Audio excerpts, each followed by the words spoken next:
네, 반갑습니다. 시작부터 어머니들 앞에서 군대 이야기를 좀 해보려고 합니다.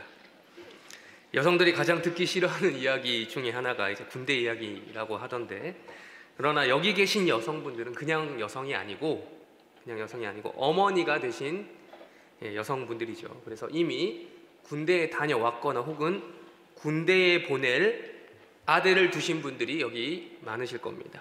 그래서 제가 지금 하는 이 군대 이야기가 최소한 공감이 되거나 혹은 일종의 팁을 미리 드리는 거나 마찬가지라고 보시면 되겠습니다. 시간상 군대 이야기를 다 할 수는 없지만 군대 이야기 특성상 참 재밌는 게 이제 제가 복무했던 기간 기준으로 전 2년밖에 안 다녀오긴 했는데 이 군대 이야기가 마르지 않는 셈이에요. 해도 끝이 안 납니다. 군 생활을 무려 제가 20년 전에 했거든요, 거의. 그리고 고작 2년 했는데 군대 이야기 했던 것만 합쳐봐도 2년보다는 더 길 수도 있겠다라는 생각이 들 정도로 이게 많은데, 어쨌든 그 중에서도 이제 간단한 제가 군대에서 겪었던 그런 에피소드 하나를 소개하려고 합니다. 제가 2등병이었는지 1병이었는지 아주 오래된 20년이 더 정도 돼가지고 기억이 안 나는데, 제가 군생활을 한 지 오래되지 않았었던 시절이었습니다. 정확한 기억은 안 나지만 어떤 작업을 마치고 난 뒤였던 것 같아요. 그때 제가 고참 병사에게 마침 인사를 했습니다. 수고하셨습니다 라고 했더니 그 고참이 저에게 뭐라고 했냐면, 야, 내가 네 후임이냐? 라고 하면서 불쾌해하는 것입니다. 다행히 이제 생활관을 같이 쓰는 그런 중대 고참은 아니어서 갈굼까지 이어지는 않았는데, 저는 평소에도, 입대하고 난 뒤에도 의뢰 듣기도 했고 쓰기도 했던 말이라서 좀 제가 속으로 많이 놀랬습니다. 왜냐면 지금 설교를 할 정도로, 기억이 날 정도로 제가 지금 한다라고 한다면 지금도 기억하고 있다는 거죠. 그래서 이게 놀랬습니다. 왜냐하면 윗사람, 그러니까 상급자 혹은 연장자에게는 수고하세요 혹은 수고하십시오, 수고하셨습니다 라고 하는 말, 수고라는 단어를 안 쓰는 것이 예의라고 하더라고요, 그 사람 입장에서는. 수고라는 말이 어디서 나왔죠? 수고? 한자어죠, 한자. 받을 수, 받다. 뭘 받다? 괴로움을 받다라는 말이 수고인데, 그러니까 어찌, 그분의 논리에 따르면 그런 거예요. 어떻게 감히 아랫사람이 윗사람의 괴로움을 평가하냐? 이런 거죠. 어느 정도 받았는지. 그런 의미로 들릴 수 있어서 예의에 어긋난다라고 하는 거죠. 그분이 그렇게까지 친절하게 설명을 안 해주는데 제가 찾아보니까 실제로 그런 것 때문에 곤란한 상황을 맞이했다라는 분들이 군대뿐만 아니라 사회에서도 있다라는 거죠. 그래서 이런 의미를 좀 확대해 보면 이렇게까지 볼 수 있어요. 수고하라고? 안 그래도 지금까지 힘들었는데 더 괴로움을 받으라고? 라는 식으로 꼬아서 들을 수 있기 때문에 이런 말을 피해야 한다라는 것입니다. 그렇다면 어떤 말을 써야 됩니까? 어떤 말 써야 되죠? 그때 군대에서 배운 또 다른 말이 그래서 있었습니다. 대체로 수고 대신에 쓰는 말이 고생이라는 말이었습니다. 그 고참 병사가 말하기를 하급자가 상급자에 할 때는 고생하십시오, 고생 많으셨습니다 라는 말을 써야 된다라고 하더라고요. 그런데 제가 조금만 생각해봐도 참 의아했습니다. 수고도 괴로울 고가 들어가고요, 고생도 괴로울 고가 들어가요, 한자로. 특히 고생은요, 그냥 괴로울 고가 아니라 뒤에 뭐가 붙어요? 날생자가 붙어요. 그러니까 좀 더 의미를 깊이 생각해보면 이건 인생 자체가 괴롭다는 뜻이에요. 이게 맞나라는 싶었던 거죠. 그러나 어쩌겠습니까? 이게 군대가 까라면 까는 곳입니다. 그래서 깊이 생각하지 않고 그냥 그렇게 썼고요. 제가 또 입에 붙기 시작하니까 전역을 하고 나서 사회에 나와서도 한동안 그런 말을 썼습니다. 물론 지금에는 수고라는 말도 쓰고 고생이라는 말도 쓰고 오가면서 쓰더라고요, 자유자재로. 그래서 워낙 이게 제 인상이 깊었던 일화이기 때문에 전역하고 난 뒤에도 진짜 이게 맞나 싶어서 직접 찾아봤습니다. 이게 단순히 군대만의 문제는 아니었더라고요. 사회에서도 이것 때문에 괜히 골치 아픈 일을 겪은 분들이 많다라는 것을 제가 인터넷 검색을 하면서 알게 되었어요. 뉴스 기사를 통해서도 이런 것들이 있었고 유튜브 영상을 통해서도 이런 것에 대해서 공유하는 분들이 있었더라고요. 여전히 사회적으로 확실하게 뭔가 종결짓지 못한 부분이 있더라고요.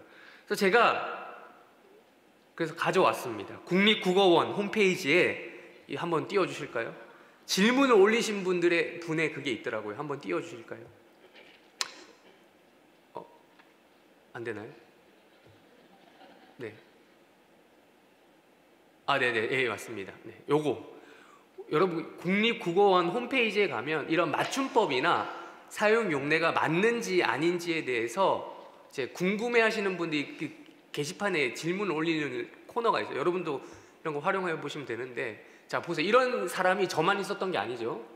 여러분들 중에도 뭐 다는 아니지만 몇 분 계실 수도 있어요. 수고하세요. 상급자에게 절대 쓰면 안 되나요?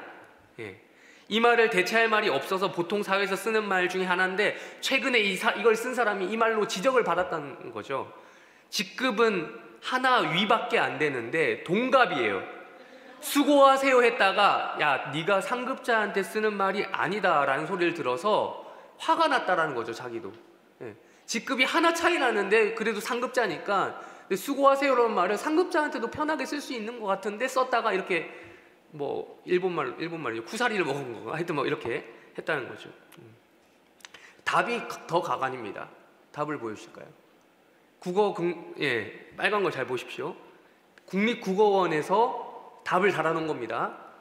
수고하세요, 수고입니다 등등등 쭉쭉 가다가 윗사람에게 쓰는 것은 바람직하지 않다고 여겨왔습니다. 이 옛날 일이라는 거죠. 옛날 일. 옛날에 이런 일들이 있었나 봐요. 근데 옛날이 언제 옛날인지 모르겠지만 어쨌든 있었나 봐요. 근데 쭉쭉 보시면 밑에 보시면 이러한 표현이 언어 예절에 어긋난 것은 아니다가 아니라 아니라는 의견도 있다도 아니고 의견도 있다는 점을 뭐하라? 참고하라. 참 이런 면피성 발언.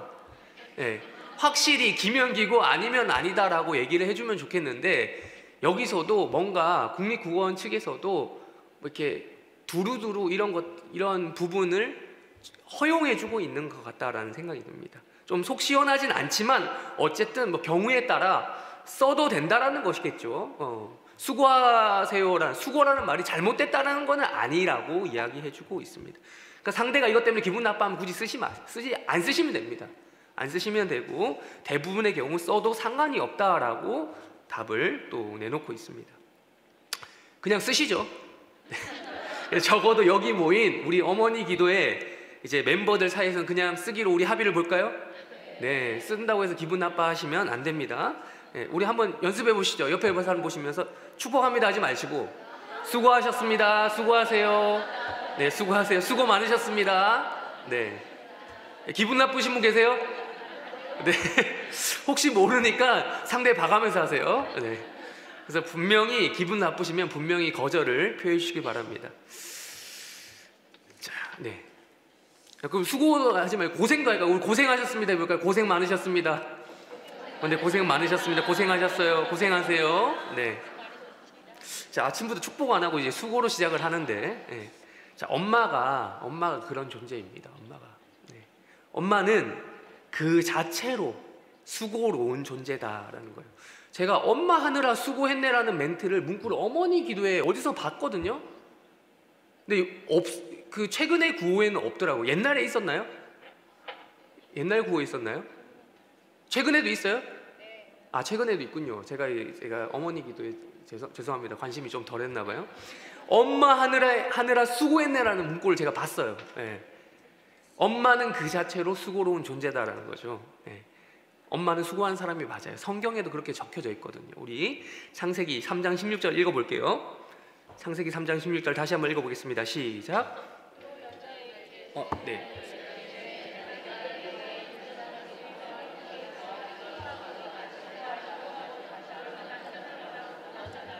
하시고, 네, 죄송합니다. 제가 시작을 외치지 않고 알아서 읽으라고 해서 이게 중구난방이 됐는데 물 마시느라 급급했습니다. 자, 창세기 3장 16절에 보면 갑자기 하나님이 왜 여자에게 이러한 고통을 주시는 겁니까? 따로 배경 설명을 하지 않더라도 여러분께서는 창세기 3장의 내용을 너무나도 잘 아실 겁니다. 선악을 알게 하는 나무의 열매를 하와와 아담이 먹었습니다. 제가 아담과 하와라고 하지 않았어요. 왜 그럴까요? 순서. 하와가 먼저 먹고 그 먹은 것을 누구에게 줬습니까? 아담에게 줬습니다. 하와와 아담이 먹었어요. 하나님께 정면으로 반역하는 장면이 오늘 본문 16절보다 앞서서 나오죠. 앞부분에. 우리 읽지 않았지만 읽고 싶어도 너무 끔찍해요. 창세기 앞부분 너무 힘들어요. 성경 열면 시작부터 은혜롭고 막 좋은 이야기들이 나왔으면 좋겠는데 창조 기사가 나온 지 얼마 안 돼서 곧바로 그런 부정적인 이야기가 나와요. 성경 여러분 생각해보면요, 밝고 희망적인 이야기보다 어떤 이야기가 더 많죠? 부정적이고 힘들고 막 어려운 이야기들이 훨씬 더 많이 나옵니다. 근데 요즘 들어서 제가 이걸 좀 그냥 얘기해보자면, 요즘 들어서 저는 이 본문의 내용을 생각보다 자주 접하게 돼요. 아니요, 강제로 접함을 당합니다. 아들이 계속 읽어달라고 쫄라요. 성경 동화책을 읽어달라고 아주 그냥 저를 졸라대는데, 제가 무슨 책 읽어주는 기계도 아닌데 볼 때마다 졸라요. 그래서 이렇게 누가 주셔가지고 뭐 이렇게 음성이 나오는 펜 혼자 하라고 줬더니 그것도 몇 번 해보더니 라이브로 듣고 싶은 거, 제 목소리로. 그래서 볼 때마다 읽어요. 그래서 가져오는 성경의 동화책 종류가 그렇게 다양하진 않아요. 여러 가지 수십 권이 있는데 그 중에서 몇 가지 가져오는 몇 가지가 있어요. 바리에이션이 한정적이에요. 세 가지가 있는데 맨 처음 세상이라고 해서 창조 기사가 있고, 노아의 방주, 그리고 아담과 하와, 이 세 가지를 제일 좋아합니다. 특히 아담과 하와 이야기를 또 많이 좋아하는 편인데, 선악과 부분이 나오잖아요. 이 부분 저도 읽어주기 힘들어요. 이거 나오면 맨날 우리의 죄를 묵상해야 되고, 이것 때문에 이 죄가 시작됐고 이러니까 마음이 힘들잖아요. 그래서 선악과 부분이 나오면 어쨌든 읽어줄 때마다 먹으면 안 돼 라고 강조해서 말을 해주거든요. 하나님이 먹지 말라고 했어, 먹으면 안 돼, 먹으면 안 되지 하면 인정해요. 막 동의하거든요.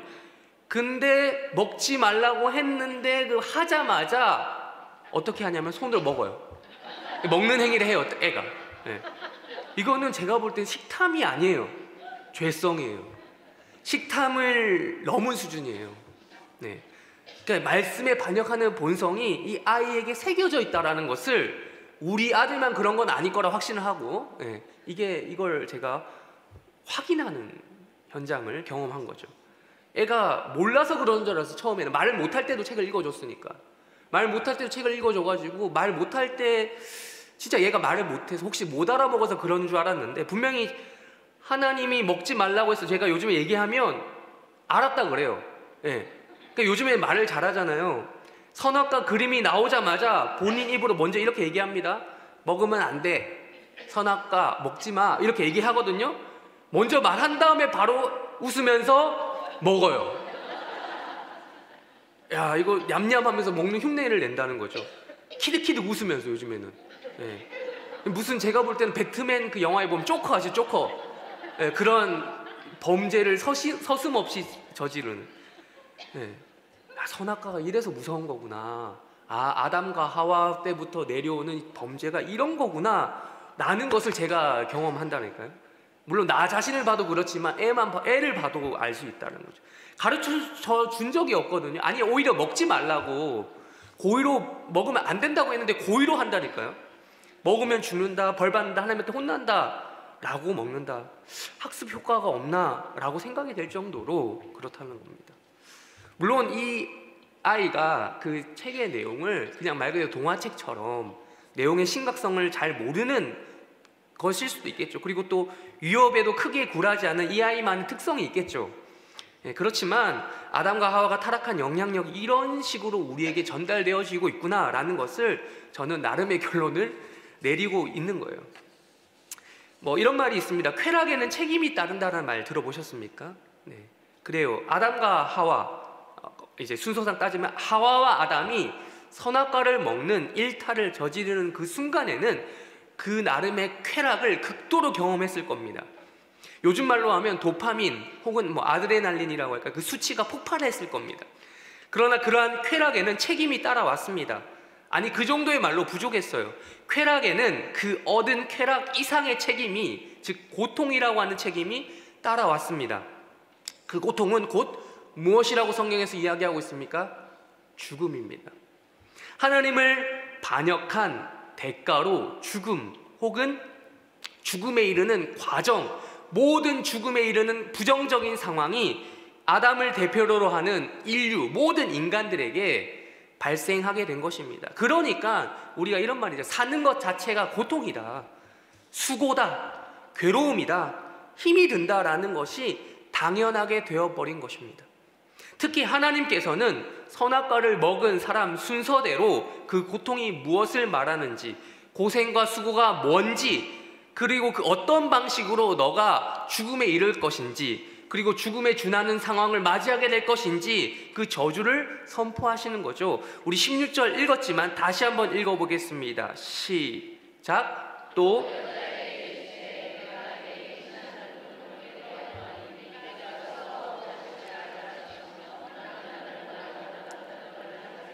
하시고, 아멘. 여자에게 말씀하셨습니다. 먼저 뱀이 앞에 15절에서 이제 저주를 받았죠. 그런 다음에 이제 여자에게 말씀하신 겁니다. 여자가 받게 될 고통은 무엇입니까? 임신하는 고통입니다. 자식을 낳는 수고죠. 한국어 사용 용례에 있어서는 아까 말씀드린 것처럼 수고와 고통이 구분될 때도 있고 헷갈릴 때도 있고 혼동이 될 때도 있지만, 구분할 수 있을지는 몰라도 히브리어에서는 원어를 보면 수고나 고통이나 똑같습니다. 16절에 보면 고통이 나오고 수고가 나오죠. 각각 다른 단어로 나오긴 하지만 한 그 원어, 한 어원상 똑같은 거예요. 똑같은 거예요. 파생이 조금 된 거니까 다 똑같은 뜻이라고 봐야 돼요. 아픔, 고통, 수고 다 서로 바꿔서 쓸 수 있습니다. 그러니까 아이를 임신하는 것부터 시작해서 출산하는 것까지 모든 과정이 뭐라고요? 수고, 고통이라는 겁니다. 그런데 하나님은 임신, 출산 과정에 있을 고통이 그냥 고통이라고 하지 않으셨습니다. 거기에 뭐라고 얘기하셨어요? 수식어를 붙이시죠? 그걸 어떻게 하시겠다고요? 크게 더하겠다. 기억하셔야 됩니다. 이게 약속된 저주란 사실을 기억하셔야 됩니다. 선악과를 먹으면 어떻게 한다고 약속하셨습니까? 정령 반드시 죽으리라. 정령이 반드시란 뜻이잖아요. 원어 그 히브리어를 보면 죽는다 또 죽는다라는 말이에요. 죽고 또 죽는다. 정령 죽으리라. 진짜 죽이겠다는 거거든요. 그러니까 우리는 일반적으로 임신과 출산을 축복이라고 그러잖아요. 근데 틀린 말이 아니죠. 맞죠. 그런데 그 출산의 결과물만 보면 축복인데 그 과정을 보면 어떻습니까? 임신과 출산의 그 과정까지 고려해 보면 축복만이라고 할 수 있습니까? 아니죠. 죽음이에요. 혹은 죽음에 이르게 하기 위한 과정이라는 거죠. 여러분 구구절절 제가 설명 안 해도 이걸 제 입으로 말하는 게 민망할 정도 여기 계신 어머니들이 경험하신 거잖아요. 다 이해하실 겁니다. 여러분 고통에도 순위가 있다는 거 혹시 보신 적 있습니까? 그런 자료들? 고통에도 나름의 순위가 있대요. 뭐 아프면 다 아픈 건데 아픔에도 그 정도가 있잖아요. 찾아보니까 제시하는 순위표마다 조금씩 차이는 있지만 1위에서 3위 안에 꼭 드는 고통들이 있어요. 불에 타는 고통, 절단되는 고통, 그리고 그것과 더불어서 꼭 안에 드는 게 뭐예요? 출산하는 고통, 분만하는 과정에서 겪는 그 고통이에요. 그러니 어떤 사람들이 이런 말도 하잖아요. 아기 낳아주는 게 벼슬이야? 그런 말 하면 어떻게 얘기해야 돼요? 벼슬이에요. 벼슬 맞아요. 진짜요. 죽음 혹은 죽음에 준하는 과정을 통과하신 거니까 그게 벼슬이 맞다라니까요. 옛날 같으면 이 중에 이미 저 세상에 계실 분들, 저 세상의 표현이 맞나요? 죄송합니다. 유명을 달리하실 분들이 혹은 여러분들의 자녀 중에도 이미 세상을 떠났을 그럴 아이들이 여럿 있었을 겁니다. 예로부터 그렇잖아요. 임신하고 출산하는 과정 중에서 산모와 아이들이 혹은 둘 중 하나 혹은 둘 다 죽는 일들이 다반사였잖아요. 지금같이 기술이 발전한, 의학 기술이 발전한 시대에도 유산의 아픔을 경험하시는 어머니들이 계시잖아요. 생각보다 많이 계시더라고요. 옛날에는 어떠했겠습니까? 옛 어른들이 자녀들을 왜 그렇게 많이 낳았냐라고 하는 이유를 들어보니까 아이들이 태어나기도 전에 그리고 태어나서도 영유아 시절에 하도 많이 죽으니까 일단 많이 놓고 보는 식으로 했다고 하시더라고요. 그렇다면 좀 넓게 볼까요? 임신과 출산이라고 하는 그 죽음의 산을 넘었다 칩시다. 그러면 그게 끝입니까? 아니에요. 낳는 수고도 있지만 키우는 수고도 있습니다.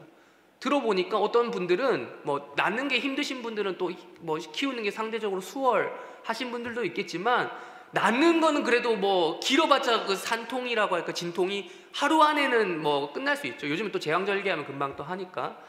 근데 키우는 건요, 기한이 없어요.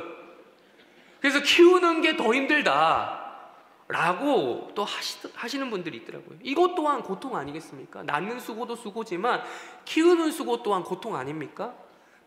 그래서 낳은 정이라고도 얘기하고 또 키우는 정이라는 걸 구분하더라고요.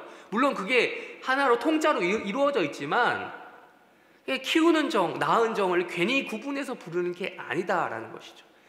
양육 또한 고통스러운 과정입니다. 그래서 진짜 아이를 키우다가 나 죽겠다 싶은 경험을 엄마들이라면 대부분 또 해보셨을 겁니다. 그러나 여러분, 이대로 죽을 수 있습니까? 없습니까? 없어요. 죽을 수 없습니다. 살아남고자 하는 인간 본연의 의욕이 자녀 양육을 통해서 엄마들을 보니까 샘솟더라고요. 그러니까 삶의 의지가 별로 없으신 분들이 있죠. 의지 박약이라고 표현할 정도 그런 분들도 애를 낳고 나니 열심히 사시더라고요. 그런 분들을 봤습니다. 살아남고자 하는 인간의 본연의 의욕이 그게 아이를 키우면서 막 이렇게 생기는 거죠. 그러면서 엄마는 바로 자녀와 투쟁하는 용사가 되어갑니다. 엄마라고 하는 명칭에는 용사라고 하는 그 의미가 들어있는 것 같아요. 즉, 여자는 용사가 아닙니다.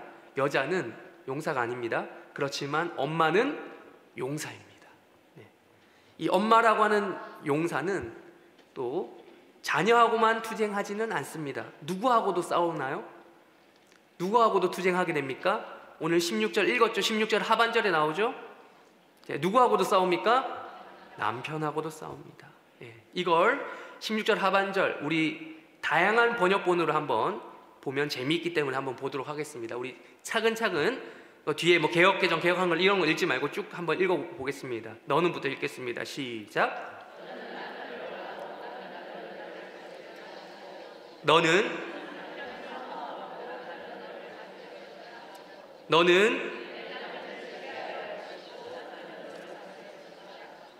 남편을,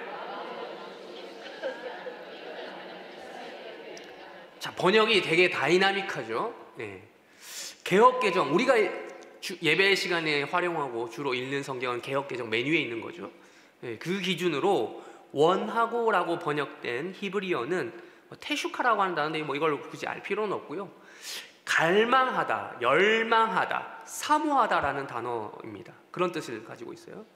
그래서 영어 성경 대부분에 보면 영어 성경 그 번역 간단합니다. desire라는 단어 어려운 단어 아니죠? 그런 단어로 번역을 하고 있습니다.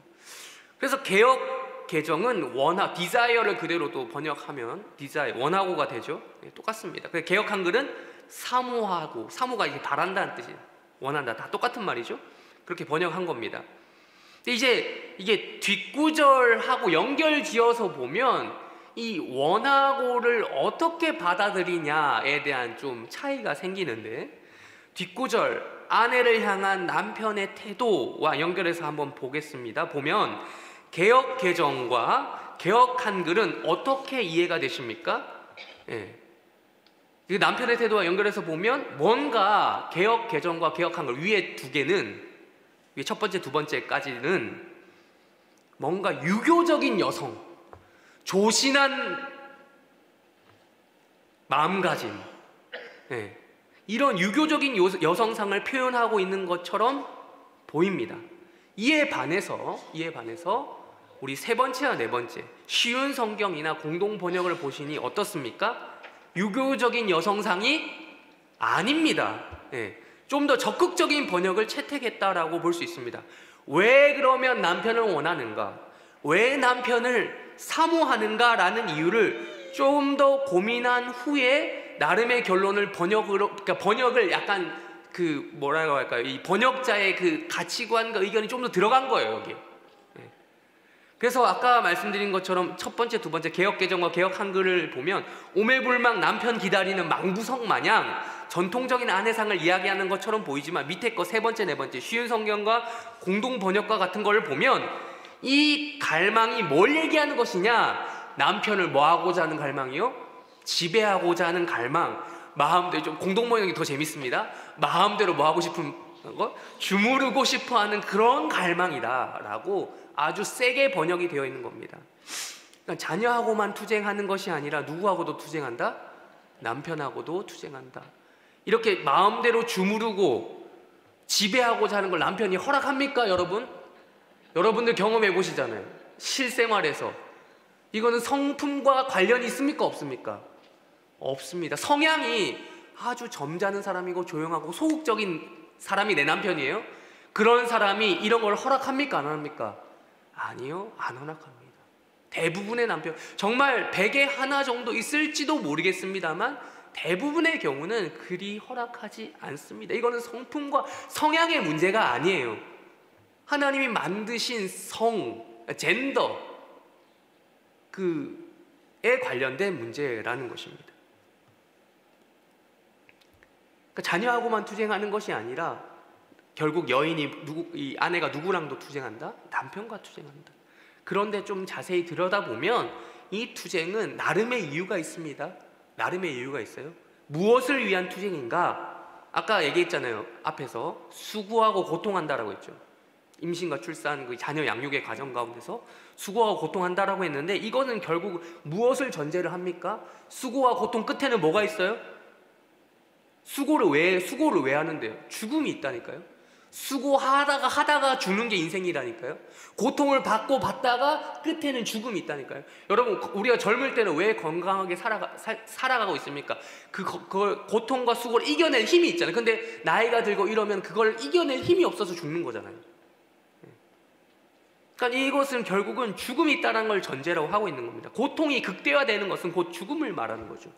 그러한 저주가 주어진 가운데 죽지 않으려고 인간은 살기 위해서 투쟁합니다. 생존하기 위해서 싸운다라는 거예요. 나만 생존하기 위해서가 아니라 내가 수고해서 낳은 누구를 위해서요? 엄마들 입장에서 보면 아이를, 내가 수고해서 고통스럽게 낳고 키운 누구를 위해서? 아이를 위해서 싸운다라는 겁니다. 내가 고통스럽게, 어떻게 내가 이 아이를 임신했고 출산했고 어렵게 낳아서 어렵게 지금까지 키웠는데 이 과정을 내가 어떻게 해냈는데, 그래서 남편은 몰라. 어쨌든 남편은 뭐 둘째 치더라도 아이들을 위해서라도 우리 가정을 지켜야 돼. 우리 가정이 깨어지지 않아야 돼. 수고와 고통을 해서라도 우리 가정은 살아야 돼 라는 것이 일반적인 어머니들의 이 생각이라는 거죠. 그래서 가끔 보면, 아니 생각보다 자주 남편보다 더 가정을 생각하는 사람이 엄마일 때가 있습니다. 남편은 자기밖에 몰라. 남편은 말 그대로 뭐 표현하는 게 딱 맞아. 바깥 양반이라 그런지 바깥 일만 생각해. 애들 생각하고 날 생각해주는, 가정 생각하는 사람은 결국 나다. 안사람 엄마인 자기밖에 없다라고 생각하는 거예요.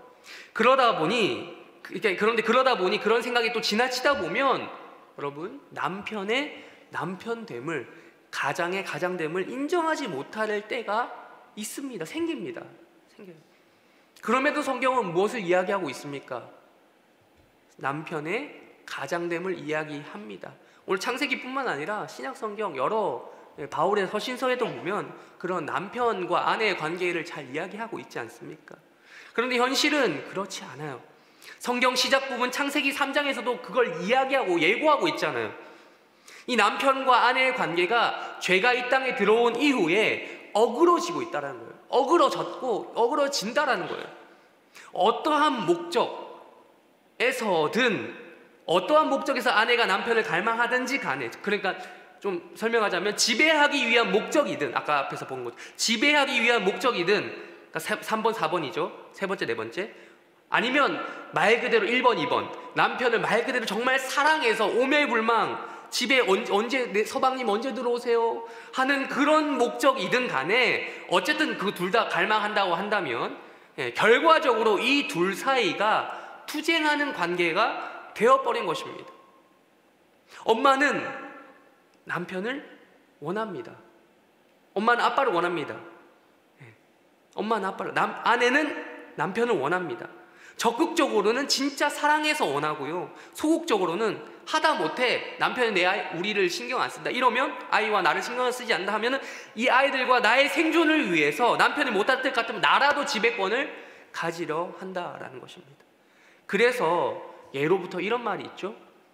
세상은 남자가 지배하고 남자는 누가 지배한다? 여자가 지배한다 라는 말이 괜히 썼던 것이 아닙니다. 이 말은 그냥 속담이 아니라 로마 시대 때부터 했던 말이에요. 이 로마 시대 때 말로 바꿔서 다시 한번 얘기해 볼게요. 세상은 로마가 지배한다. 그리고 그 로마는 누가 지배한다? 남자가 지배한다. 그리고 그 남자는 누가 지배한다? 여자가 지배한다는 그 로마 시대 때 했던 말이 지금까지 이어져 오고 있는 겁니다. 꼭 성경이 아니어도 인간 역사를 보면 거기에 본능적으로 생존 욕구 가운데 남자와 여자 사이에 그 가정이라고 하는 단위를 중심으로 이런 투쟁이 있어 왔다라는 것입니다. 하지만 성경은 결국 무엇을 이야기합니까? 원하든 사모하든 그게 지배하는 것이든 마음대로 주무르고 싶어하는 욕구든 상관없이 어떻게 된다라고요? 뒤를 보셔야죠. 뒤를. 남편은 어떻게 한다고요? 네, 남편이 너를 어떻게 할 거라고요? 다스릴 것이다. 그래서 여러분 창세기에서 나온 아까 말씀, 제가 왜 하와와 아담이라고 순서를 얘기했냐면 그 순서를 잘 보셔야 합니다. 선악과를 먼저 건드렸던 존재가 누구입니까? 뱀이었죠. 뱀 다음 누구예요? 하와죠. 하와 다음 누굽니까? 아담. 이 순서입니다. 질서상 완전 거꾸로가 됐다는 것에 여러분 주목하셔야 됩니다. 정반대가 되었습니다. 원래는 어떻게 돼야 됩니까? 하나님 계시고 아담이 있고 하와가 있고 뱀순이 되어야 됩니다. 그런데 사단의 역사, 반역의 역사, 죄의 역사는 항상 뭘 이야기하냐면 이걸 뒤집어 놓습니다. 거꾸로 가요. 순리를 뒤집는 게 사단의 역사예요. 그래서 여러분들 주변에서 일어나는 모든 일들을 보시면 우리 기독교인들이 부정적인 시선으로 바라봐야 될 대표적인 게 뭐냐면 뭔가 순리를 뒤집는 거 있잖아요. 거꾸로 가고 막 흐트러 놓고 해체시켜 놓고, 이런 것들은 항상 악한 역사입니다. 악한 영의 역사예요. 순리를 뒤집는 거예요. 그래서 하나님은 그 순서를 바로잡기를 원하시기 위해서 다시 한번 저주를 뱀부터 내리는 거예요. 뱀, 하와, 아담 순으로 저주를 선포하시는 겁니다. 그런데 감사한 게 또 있어요. 저주 그 자체는 아픔이지만 감사하게도 그 저주 속에는 교정의 의미도 들어있거든요. 아무리 여자가 남자를 지배한다는 거예요. 결론 적혀져 있잖아요. 그 지배권이 여자에게 있다 없다? 없다라는 겁니다. 오해의 소지가 있으니 제가 다시 한번 말씀드립니다. 여자가 아니라 아내예요. 아내. 저는 여성 리더십을 무시하는 사람이 아닙니다. 네. 저는 최근에 뉴스 기사를 보니까 프랑스 유명 축구팀이 있어요. 프로 축구팀 리옹이라고 하는 도시에 있는 축구팀이 있는데, 리옹 축구팀이 있는데 거기 축구팀 구단주로 한국계, 지금 미국인이지만 한국에서 어쨌든 대학까지 나오셔서, 서강대 나오셨나? 아주 봤는데 나오셔서 이제 미국으로 가셔가지고 아주 그러니까 사업가가 되셔서 돈을 좀 많이 버셨나 봐요. 그분이 그 프랑스 유명 축구팀 리옹이라고 하는 축구팀을 인수하셨대요. 구단주가 되셨대요. 그걸 보면서 얼마나 제가 애국심과 더불어서 여성이 이런 일을 해냈구나라고 하는 그 일을 제가 너무 기뻐했습니다. 예. 그러니까 대통령도 그렇고 이미 우리나라 역사에서도 그렇죠. 여성도 대통령이 될 수 있고 그럴 수 있잖아요. 얼마든지. 잘하는 사람이 중요하죠. 잘하는 사람. 예. 저도 이렇게 그런 부분에 있어 멋지다고 생각을 합니다. 그러나 성경적이어야 합니다. 성경적으로 교정이 필요한 영역은 그렇게 교정이 되어야 돼요. 그게 뭐냐? 바로 가정이라는 겁니다. 가정은 확연히 성경에서 이야기하고 있습니다. 가정 안에서 가장은, 그 리더십은 남편에게 있다라는 거예요. 하려고 해보신 분도 있지만, 내가 가지려고 노력하려고 해보신 분도 있겠지만, 한다고 해서 됩니까? 안 돼요. 잘 안 돼요. 남편의 반발이, 그 반역이 생각보다 큽니다. 반발심이. 여러분들이 하려고 해도 안 되는 거예요. 왜냐하면 이거는 하나님이 본능적으로 세우신 원리이기 때문에 그렇습니다. 한 가정 안에서 가장은 남편에게 있다라는 것이 성경의 증거예요. 아무리 무능력해도 지금 일자리 잃고 밖에 못 나가고 맨날 집안에만 처박혀 있는 그런 분들이라 할지라도 무능력함과 무기력함이 보여도 남편을 가장으로서 인정하고 존중해야 된다라는 것입니다. 거기에 자신의, 여러분들이 아무리 능력이 좋으시겠지만 거기에다가 지배력과 실력을 덧붙인 수 있다고 해서 되는 게 아니다라고 얘기해요. 물론 그래서 수고가 따르죠. 오늘 성경에서 이야기하는 거예요. 그래서 수고가 뭐예요? 수고예요. 얼마나 쉽지 않겠습니까? 세상은 그렇잖아요. 능력이 나보다 안 되면 너는 저기 짜져 있어. 짜져 있어. 저기 너무 속된 말인데 요즘 젊은이들 20대가 아닌데 젊은 넌 저기 박혀 있어. 저기 구석에 들어가 있어. 네. 저는 평소에 쓰는 말을 잘 써야 되는데 걔 수고가 수고인 거예요. 원래는 그렇잖아요. 나보다 능력이 안 되면 너는 그냥 저기 있어가 그거잖아요. 근데 가정 안에서는 그게 아니라고요. 그래서 수고라는 거예요. 그래서 고통인 거예요. 다시 한번 말씀드립니다. 이거는 저주라고요. 죽음에 이르는 저주, 실력 위주가 아니라는 거예요. 죽음에 이르는 저주, 죽음과 방불한 저주, 죽음 그 자체로 가는 과정이라고요. 일단 우리는 성급히 저주에서 축복으로 옮겨서는 안 됩니다. 내가 이걸 옮겨서는 안 됩니다. 저주를 저주로 받을 줄도 알아야 돼요. 물론 피하고 싶다고 해서 피할 수 있는 건 아니라고 아까부터 계속 말씀드렸죠. 남편에게 지배력을 행사하고 사시는 분들이 있을 수도 있겠지만 아주 소수일 거고 그 과정마저 행복한 것이 아닐 겁니다. 그걸 그대로 받아들이는 남자 없다니까요. 나름의 자존심이 다 있습니다. 그러면 남편은요? 라고 물어보시는 어머니들께 오늘의 포커스는 그게 아니라서 말을 안 합니다. 고통, 남자는요? 남자에게는 고통이 없나요? 여자에게만 이런 게 있어요? 제가 지금 성 갈등, 젊은이들 사이에서 일어나는 성별 갈등이 있거든요. 20대 인터넷 위주로 보면 하여튼 그런 것들 갈등이 첨예하게 대립하고 있어요. 우리 자녀들 또래들 보면. 근데 그게 제가 지금 그걸 조장하려고 그런 걸 얘기하려고 하는 게 아니라 그것도 17절 이후에 나오거든요. 17절 이후에 더욱더 구구절절 나옵니다. 근데 오늘은 무슨 기도예요? 어머니 기도, 아버지 기도가 아니잖아요. 17절은 그리고 아까 처음 시작할 때 읽었잖아요. 17절 내용은 한마디로 이거잖아요. 제가 종종 말씀드렸던 것 같긴 한데 여러분이 이렇게 화요일 오전에 이 시간에 나와서 기도할 수 있는 건 다 누구 때문입니까? 여러분의 남편이 지금 이 시간에 뭐 하고 있어요? 17절처럼 17절 우리 한번 띄워주실까요? 17절처럼 살고 있어서 그렇습니다. 물론 그 중에는 은퇴하신 남편이 계실 수도 있겠지만 어쨌든 17절의 내용을 말 그대로 살아내고 있기 때문에 17절 한번 다시 읽어볼게요. 시작. 아담에게 이르시되 내가 내게 먹지 말라.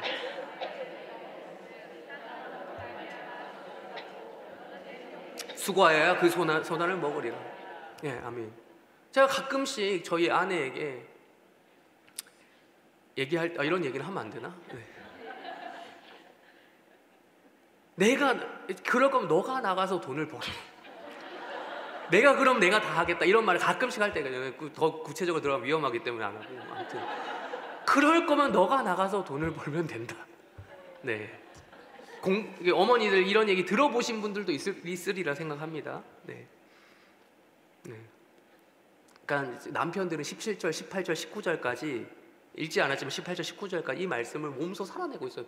남편은 17절, 18절, 19절 이 저주의 내용이 길어요 또. 몸소 실천하고 있습니다. 수고하고 있어요. 고생하고 있습니다. 남편이 오늘 하루도 체험 삶의 현장을 라이브로 찍고 있어요. 그걸 감사하게 여기셔야 됩니다. 나름. 마지막 20절 우리 한번 읽고 지금 시간이 또 됐으니까 빨리 맞춰야 되는데 20절 읽겠습니다. 20절 마지막 20절 읽어보겠습니다. 시작. 아담이 그의 아내의 이름을 하와라 불렀으니 그는 모든 산자의 어머니가 됩니다. 그렇습니다. 우리 어머니들은 하와입니다.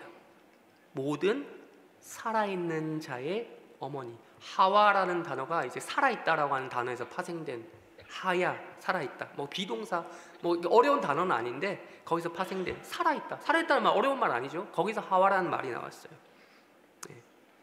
너무나도 당연한 말이지만 살아있는 자는 뭐한 사람이 아닙니까? 죽은 사람이 아니에요. 근데 아까 하나님 말씀이 뭐였어요? 앞에서 봤던 하나님 말씀은 축복이었습니까? 저주였습니까? 저주였습니다. 그럼에도 불구하고 우리 어머니들은 무엇을 위해 존재한다고 제가 계속해서 말씀드렸습니까? 살아있음을 위해 존재한다고 말씀드렸죠. 생존을 위해서, 가정의 생존을 위해서, 나의 생존을 위해서, 산자의 어머니가 되기 위해서 존재하신다는 겁니다. 수고는 죽음의 이름은 과정이라고 말씀을 드렸습니다. 고통은 고통이 극대화되면 죽음이 찾아온다라고 말씀을 드렸습니다. 죽음 그 자체죠. 수고라고 하는 것 자체가. 여기에 복음의 신비가 있습니다. 여기에 비밀이 있습니다. 어머니의 수고와 고생을 통해서 누가 살아나는 겁니까? 나 자신도 살고, 누구도 산다고요? 내 남편도 살고, 또 누구도 살아요? 우리 자녀들도 살아난다는 거예요. 이것을 믿으시는 어머니 되시길 주님의 이름으로 축원합니다. 여러분의 수고와 고통을 통해, 그 고생을 통해 가정이 살아납니다. 우리 마지막으로 주변을 보면서 다시 한 번 더 해볼까요? 수고하세요. 축복하겠습니다. 시작. 수고하세요. 네, 수고하세요. 또 집에 가서도, 여기서만 하지 말고 집에 가서도 남편에게, 제가 지난번에도 한번 미션 드렸는데 기억이 안 나요? 뭘 드렸던 것 같은데, 남편에게도 꼭 얘기해 주세요. 수고 많아요 여보, 꼭 하시기 바랍니다. 또 자녀들에게 말씀해 주세요. 수고 많아 얘들아, 다 이것은 아담과 하와 때부터 내려온 죄의 저주 때문이야. 그러나 그것 때문에 또 우리가 예수님 믿게 되었고 살아날 수 있게 되었어 라고 하면서 서로 수고로라는 주제로 축복하시는 복된 어머니 되시길 주님의 이름으로 축원합니다. 우리 다 같이 함께 찬양 부르고 기도하겠습니다. 주 은혜의 힘을 함께.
기도하겠습니다.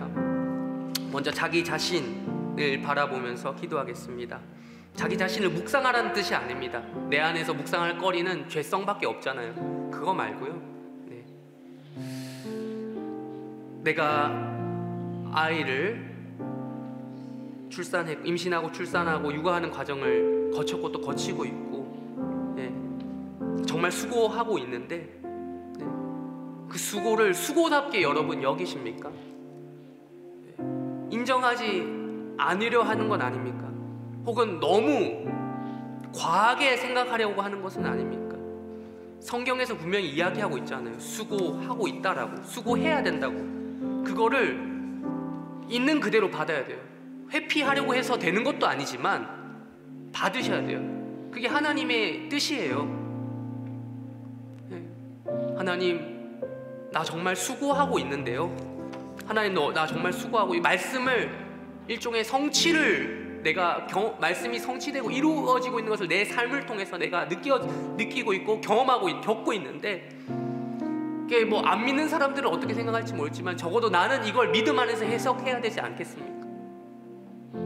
하나님, 내 마음 수고 때문에, 지나친 수고 때문에 상했습니다. 주님, 나에게 그 허락된 은혜 붙잡기를 원합니다. 하나님, 내가 그 은혜 있어야지만 더 수고할 수 있습니다. 주님, 도와주시옵소서. 나에게 맡겨진 사명, 기도의 사명, 이 수고를 통해서 계속해서 감당해내는 그런 엄마로서의 역할, 어머니로서의 역할, 아내로서의 역할 감당할 수 있도록 도와주시옵소서. 우리 다 같이 함께 기도합니다. 하나님 아버지, 창세기 말씀을 통해서 하나님께서 하와에게 주셨던, 뭐 저주라고 하면 저주라고도 할 수 있는 그 말씀을 우리가 한번 확인해 보았습니다. 하나님, 그렇습니다. 우리는 수고로운 존재입니다. 하나님께서 그렇게 이야기하셨습니다.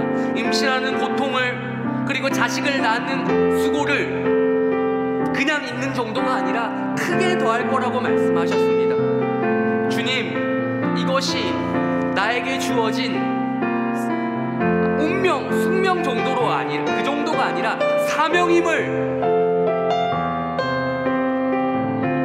인지하게 하여 주시옵소서. 수고를 어떻게 해서든 안 받고 싶어하는 이 시대, 이 세대 가운데 하나님, 그것이 수고하고 힘든 것은 맞지만 그렇다고 해서 이 자리를 회피하는 것이 아니라 있는 그대로 내가 수고를 감내하는, 수고를 그대로 받아들이는 그런 엄마 될 수 있도록, 그런 사람 될 수 있도록 도와주시옵소서. 수고를 뭐 회피한다고 해서 될 문제도 아니고, 내가 거절한다고 해서 거절될 것도 아니지만, 이것을 믿음 안에서 해석할 수 있는 그 눈을, 영적인 눈을 허락하여 주시고, 우리 가운데 이것을 믿음으로 잘 수납하고 용납하고 받아들이는 그런 엄마들 될 수 있도록 도와주시옵소서. 주님, 우리 어머니들의 그 마음을 붙잡아 주시고, 어머니들의 이 마음 가운데 수고하는 것이 분명히 있지만 그것을 지나치게도, 그리고 모자라게도, 지나치게 넘치게도, 지나치게 모자라게도 하지 않는 그런 성경이 말하는 딱 그 정도의 수고를 인정하는 그런 엄마들 될 수 있도록 도와주시옵소서. 우리 엄마들에게 이것이 출산하고 육아하고 가정을 돌보고 하는 이 수고가 말 그대로 그 전투하고 전쟁하는 거 아닙니까? 남자는 나가서 병역의 의무를 했다면 우리 엄마들은 가정에서 분투하며 전쟁을 치르는 거 아닙니까? 아이를 키우고 낳고 기르는 것이 어디 쉽습니까? 하루하루가 전쟁 아닙니까? 아이들 챙기는 거 하루하루가 전쟁 아닙니까? 남편 뒷바라지 하는 거, 남편 또 신경 써줘야 되는 거, 그게 쉽습니까? 신경 써야 될 게 한두 가지입니까? 가정 일들 뭐 쉽습니까? 누구나 다 할 수 있다는 하지만 그것을 매일 하고 꾸준히 해내는 것이 어디 쉽습니까? 그리고 그 자녀들과 남편을 위해서 이렇게 기도하러 나온 거 어디 쉽습니까? 모든 일들이 수고인데 우리 어머니들이 이 수고에 의해 마음이 상한 것들이 있다면 하나님 붙잡아 주시고 치유해 주시고 회복시켜 주시고, 하나님 다시 한번 일으켜 세우셔서 그 수고의 자리를 떠나는 것이 아니라 그 수고의 현장 가운데, 그 중심 가운데 들어가는 엄마들 될 수 있도록, 그 수고의 현장 가운데 다시 한번 나아가는 그런 강력한 담대함, 그런 용사와 같은 엄마들 될 수 있도록 주님 은혜를 베풀어 주시옵소서. 기도의 자리를 그렇게 활용하여 주셔서 이 기도가 다시 한번 각오를 다짐하는 그런 시간 될 수 있도록 도와주시고, 우리 어머니들 가운데 이러한 힘이, 하늘로부터 내려온 신령한 힘이 은혜를 더하여 주시고 함께하여 주시옵소서. 하나님, 우리 어머니들 이 저주의 말씀을 저주만으로 이해하는 것이 아니라 저주가 바뀌어 도리어 나라고 하는 걸음망을 통해서, 나라고 하는 이 인격체의 걸음망을 통해서 걸러져서 축복이라고 하는 놀라운 결과물이 됐을 수 있도록 우리 어머니들의 존재와 그리고 어머니들의 기도를 사용하여 주시고 함께하여 주시옵소서. 하나님 아버지, 우리 어머니들 정말 수고가 많은데 자기 자신이 수고하는 것에 대한 인정과 더불어 자기 정말 이 수고가 필요하다는 인식과 더불어 다시 한번 수고해야겠다라고 하는 그런 정말 용사와 같은 담대한 마음이 있을 수 있도록, 결과물이 해산의 고통으로 다 위대한 우리 자녀들이라고 하는 결과물이 있듯이 위대한 이 기도의 결과물이 우리 자녀들에게 다시 한번 전달되기를 원하며 우리 남편에게 전달되기를 원하며 다시 한번 주님이 이렇게 기도의 자리로 나아가는 엄마 될 수 있도록 주님 은혜를 베풀어 주시옵소서. 주님 역사하여 주시옵소서. 하나님 도와주시옵소서. 우리 또 한 번 기도합니다. 우리 또 한 번 기도합니다. 우리 남편들을 위해서 기도할까요? 우리 남편들을 위해서 기도하겠습니다. 여러분도 수고하지만 여러분만 수고하는 것은 아니잖아요. 지금 이 자리에 없는 여러분의 남편들 각자의 자리에서 수고하고 있잖아요. 혹여나 여러분이 볼 때 이건 수고가 아니야 라고 하는 거 있습니까? 나름의 갈등이 있어요. 그 수고가 아닌 일을 하고 있다 하더라도 여러분 나름의 그 내면의 갈등이 남편에게 있다니까요. 가정에 대한 부담감과 책임감이 있다니까요. 여러분 우리 남편 각자의 자리에서 오늘 깊이 다루지 않았던 창세기 3장 17절에서 19절의 그 수고를 땀을 흘리며 소산을 위해서 고생을 하고 있는데 여러분 우리 남편을 위해 기도합시다. 소산이 혹시나 없다면 그 소산이 있게 해달라고 기도해 주시고 그 수고를 통해서 또한 수고를 통해서 소산이 그냥 있는 게 아니라 많이 있을 우리 자녀들을 위해서 또 우리 나를 위해 우리 가정이 존재하기 위해서 가정이 살아나기 위해서 그런 수고하는 남편 될 수 있도록 우리 남편을 위해서 다 같이 함께 기도해 주시기 바랍니다. 우리 다 같이 함께 기도합니다. 하나님 아버지 그런 갈등의 관계가 성경에서 예고가 되어 있습니다. 죄 때문입니다. 이 모든 것이 죄의 산물이고 죄의 결과물입니다. 죄 때문에 어그러졌습니다. 그래서는 안 되는 거 알고 있지만 성경에서 그렇게 가르침을 하고 있기 때문에 아닌 거 알고 있지만 어쩔 수 없이 그렇게 하려고 하는 본성이 우리 가운데 있음을 고백합니다. 하나님 그렇게 하려고 하는 본성이 하와가 먼저 선악과를 먹어서 또 그 말을 남편이 들어서 이 모든 것이 어우러진 것들이 성경에 기록되어 있지 않습니까? 그 이후로 남편과 아내의 관계가 정상적인 것이 더 이상하다라고 정상이 비정상이라고 이야기하는 시대가 되었습니다. 하나님 우리가 이 말씀을 보고 우리가 기도하기를 원하는 것은 하나님 다시 한번 복음에 의해서 복음의 능력에 의해서 이것이 바로 잡힐 수 있도록 이 순서가 올바르게 세워질 수 있도록 그 누구보다도 기도하는 우리 어머니를 통해서 일어날 수 있도록 주님 도와주시옵소서. 다시 한번 남편이 남편답게 가장이 가장답게 세워지는 그런 가정 될 수 있도록 주님 도와주시고 또한 가정이 리더십을 가지고 특별히 말씀의 리더십을 가지고 하나님의 권위를 가지고 이 말씀대로 세워지는 우리 어머니들이 그걸 아내됨으로써 그 옆에서 그 남편을 세워주는 남편을 훌륭하게 받쳐주는 그런 역할 그런 사명 감당할 수 있는 자를 낼 수 있도록 도와주시옵소서. 그것이 우리 어머니들의 사명 아니겠습니까? 주님 도와주셔서 남편을 올바른 방식으로 갈망하는 왜곡된 방식으로 원하고 갈망하는 것이 아니라 남편을 성경적인 방식으로 기대하는 갈망하는 그런 어머니 될 수 있도록 아내 될 수 있도록 주님 은혜를 베풀어 주시옵소서. 그리하여서 남편과 아내의 관계가 정말 성경적으로 순종과 사랑의 이 관계가 선순환의 관계가 다시 한번 정립되는 그런 복음적인 가정 될 수 있도록 각자의 가정을 축복하오니 주님 하나님께서 복을 내려주시고 그를 위해 또 남편이 수고하는 가정 될 수 있도록 주님 은혜를 베풀어 주시옵소서. 하나님 우리 남편들 각자의 자리에서 지금도 땀을 흘리며 그 소산을 위해서 소산을 먹기 위해서 수고하고 있습니다. 아내를 위해서 또한 아내 처자식 먹여 살리려고 수고하고 있는데 하나님 처자식 먹여 살리려고 수고하고 있는 남편들 혹시나 하고 있지 않는 남편들이 있다면 그들에게 땀 흘릴 수 있는 장을 허락하여 주시고 땀 흘릴 수 있는 그 환경을 허락하여 주시고 또한 그 자리가 허락되었을 때 그 누구보다도 처자식을 위하고 하는 목표를 위해 땀을 그들을 생존시키고 살리기 위해 하는 그런 놀라운 역사가 일어날 수 있도록 또한 우리 어머니들 또한 살아있는 자의 어미로서 남편을 돌보고 자녀를 돌보는 그런 어미로서 살아있는 자의 어미로서 역할 잘 감당할 수 있도록 주님 은혜를 베풀어 주시고 또한 이 가정이 살아있기 위하여 남편의 그 소산이 그냥 있는 게 아니라 이 가정을 먹여 살릴 만큼의 이상이 아니 이 가정뿐만 아니라 주변의 부족한 가정을 나눠줄 수 있는 그런 마음까지, 그런 넉넉한 상황까지 허락하여 주셔서 이들의 재산, 이들의 그 소유가 넉넉하여질 수 있도록 주님 은혜를 베풀어 주시고 역사하여 주시옵소서. 하나님 은혜를 베풀어 주셔서 이들이 평생에 수고하는 가운데 남편의 수고 가운데 그 수고가 수고다울 수 있도록, 고생이 고생다울 수 있도록, 그것이 결과가 잘 선한 결과물로 열매로 나타날 수 있도록 주님 은혜를 베풀어 주시옵소서. 우리 마지막으로 함께 기도합니다. 우리 자녀의 이름을 띄워주시고요, 우리 자녀들을 위해서 기도합시다. 자녀들을 위해 기도합시다. 아까 우리 20절 마지막 말씀에서 모든 산자의 어머니라고 했죠. 우리 자녀들 살아있습니다. 누구 때문에 살아있습니까? 우리 남편이 수고해서 벌어들인 돈과 이런 것들로 살아있을 수 있는 것이고, 우리 어머니들이 그 번 돈을 가지고 잘 가정살림, 경제살림, 먹여살리고 뭐 밥 해주고 등등 케어해주고 이런 것들로 살아있는 것입니다.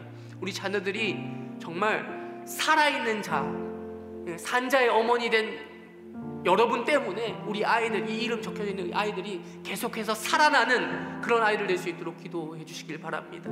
그리고 나아가서 이 아이들 또한 또 다른 산자의 어머니, 아버지 될 수 있도록, 이 아이들 또한 크면 그렇게 되어야 되지 않겠습니까? 이 아이들 또한 그런 자 될 수 있도록 우리 기도해 주시길 바랍니다. 그래서 이 아이들 또한 지금도 그런 또 다른 산자의 어머니가 되기 위해서, 아버지가 되기 위해서 수고하고 있는데, 그들의 수고 가운데 하나님 은혜를 베풀어 주시고, 그들이 지금 수고, 공부로 뭐 등등 여러 가지로 수고하고 있는 것 가운데 하나님 은혜를 달라고, 그들이 하고 있는 일을 통해서도 그 수고가 수고다울 수 있는 그런 자들 될 수 있도록 우리 다 같이 함께 마지막으로 이 자녀들의 이름 놓고 기도하고 마치도록 하겠습니다. 우리 다 같이 함께 기도합니다. 하나님 아버지, 우리 자녀들을 위해 기도합니다.